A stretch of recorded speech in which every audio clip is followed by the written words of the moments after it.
Hi there again, I am back.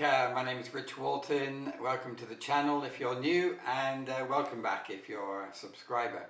So, if you are new, please check out some of my other videos.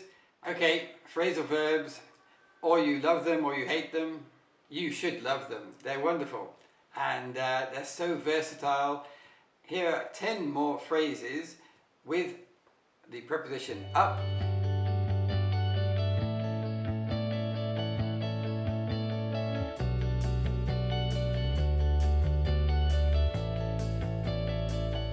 I've done the first video on up and you can see in the window here if you haven't already watched this video, and you can click onto it and watch it later. Hopefully don't miss this video and do watch it until the end.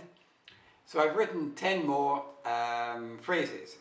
You can read them for about 30 seconds. Then keep watching because I'm going to give some explanations in a second slide which will help you understand the meaning if you don't already know the verb. So I hope you enjoy the video, and here are the phrases for today.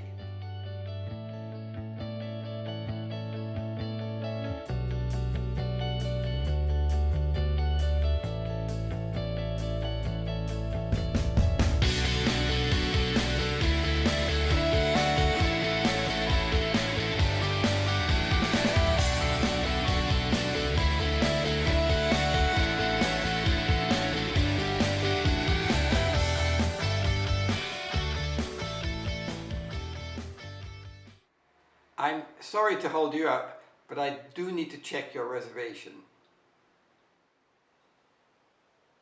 Hold up the painting so we can see it better. My friend has 2 sons, but I always mix up their names when we meet them.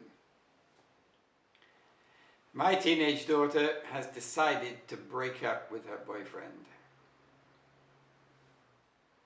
Cheer up! I know your team lost, but the football season has only just started.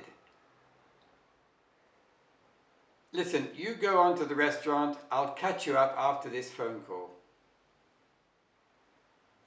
My 2 daughters are growing up so fast, it's unbelievable. Hi Jane, we haven't seen each other for a year. We must meet and catch up with all our news. People who are very motivated never give up on their goals and their dreams. Hi Dave, I'm at the airport. Can you come and pick me up? So there they are, 10 phrases. Straight on to the next slide, which will give you an explanation with an alternative verb to really understand these phrases. Okay, here's the first one. Sorry to hold you up, but I need to check the reservation. This can be said as, I'm sorry to delay you or keep you waiting because I've got to check the reservation. It's a great phrasal verb, this. You can use it to say, I'm held up in traffic instead of saying I'm delayed or I'm late. So it's a really good verb for business or general English. Right, number 2, hold up the painting. Well, this is fairly common, fairly obvious. It just means you have something in your hands and you hold it in a higher position. And quite often it's to show it better to somebody who's looking at it. Okay, here's a nice one. In this context, somebody who gets mixed up, like I do a lot.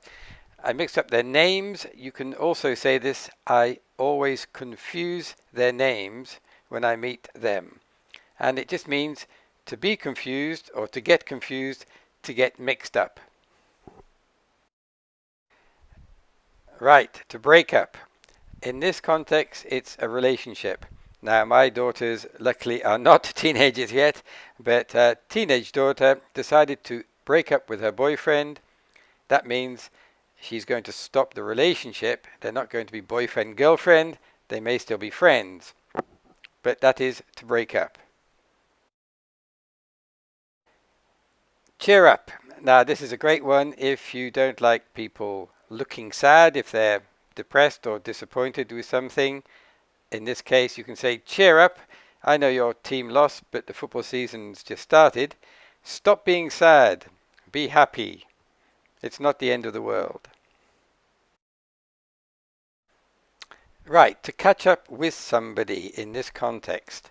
What does it mean? Well, you're with somebody, you're walking to the restaurant, and you say, listen, you go, I'll catch you up after this phone call. It means you're going to stop. You tell this person to keep walking, and when you catch them up, it means you're going to walk faster to reach the destination, in this case the restaurant where you're going, at the same time or slightly later than the person you're with. So that's a slightly long explanation, but that's what it means. I used it all the time. It's a great phrasal verb. And here's another catch up. Different meaning in this context. We must meet and catch up with all our news. This means simply that you want to tell each other what you have been doing, that is with a friend, since the last time you talked. So if it's a week or a day or a year, you're going to catch up on your news, on what you've been doing. To grow up. Now these are my two daughters. They are growing up so fast, it's unbelievable. So this is a good statement for me.